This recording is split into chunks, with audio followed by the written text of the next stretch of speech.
খবর প্রচার, যেমন ধরেন উপরে একটা নেতিবাচক হেডিং, ভিতরে গিয়ে পড়ে দেখলাম কাহিনীটা আসলে ইতিবাচকই বলেছে।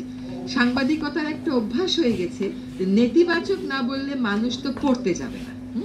তো এখন আপনারা একটু যদি কষ্ট করে অর্গানিক ফার্মিং যারা করছে তাদের উপরে সিরিজ অফ রিপোর্টস করে, এই যে ভবদহের সমস্যাটার সমাধান হচ্ছে, কিন্তু চিরস্থায়ী সমাধান করতে গেলে, পার্মানেন্ট সমাধান করতে গেলে আমাকে কিছু অপ্রিয় কাজ করতে হবে।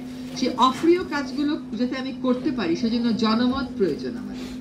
কারণ যাদের স্বার্থে এটা হবে তারা হচ্ছে অসহায় মানুষ, কৃষক, আর যারা এটার বাধা দেয় তারা হচ্ছে বেশি জমির মালিক এবং হয়তো চিংড়ি চাষ করে।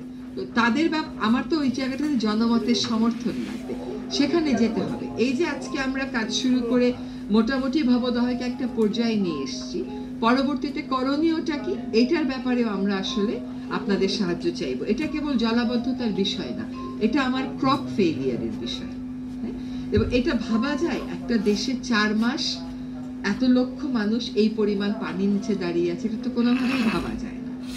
আমাদের উন্নয়ন প্রকল্প আসলে সবসময় মেগা হয়, আমাদের না একটু মাইক্রো কিছু প্রকল্প, ছোট কিছু প্রকল্প নিলেও যে মানুষের অনেক উপকার হতে পারে এইটা ভেবে দেখা যেতে পারে। যেমন আমাকে একজন একটা প্রপোজাল দিল যে ঢাকা শহরের খালগুলো যদি সত্যিকার অর্থে আমরা উদ্ধার করতে পারি, 21টা খাল মতন আমরা চিহ্নিত করেছি যেটা আমরা উদ্ধারের কাজে নেমে যাব, সেটা উদ্ধার করে ওর আশেপাশে এই যে আপনারা বলেন না বিভিন্ন ধরনের মশলা আমরা যেটা আমদানি করি, এগুলো লাগানোর কোনো উদ্যোগ গ্রহণ করা যায় কিনা। তাহলে আমাদের যে জমির স্বল্পতা আছে, কোনো পরিমাণ জমি আমরা আনকাল্টিভেটেড রাখবো না, আনইউটিলাইজ রাখবো না। সো ইয়েস, আমাদের পলিসির কোনো অভাব নাই, মোটামুটি পলিসি খুব ভালো, কিন্তু আমার মনে হয় যে গভর্নেন্সে আমাদের জবাবদিহিতাটা, এটার মেকানিজমটা আরেকটু বাড়াতে হবে, এবং কৃষিকে এবং পানিকে একসাথে কাজ করতে হবে। পানি ব্যবস্থাপনাকে কৃষি ব্যবস্থাপনা থেকে সরিয়ে নেওয়া যাবে না, এবং আমরা অধিক খাদ্য ফলাবো, এটাতে কোনো দ্বিমত নেই, কিন্তু খাদ্য অধিক ফললেই যে খাদ্যের যার বেশি প্রয়োজন সে বেশি পাচ্ছে তা কিন্তু না।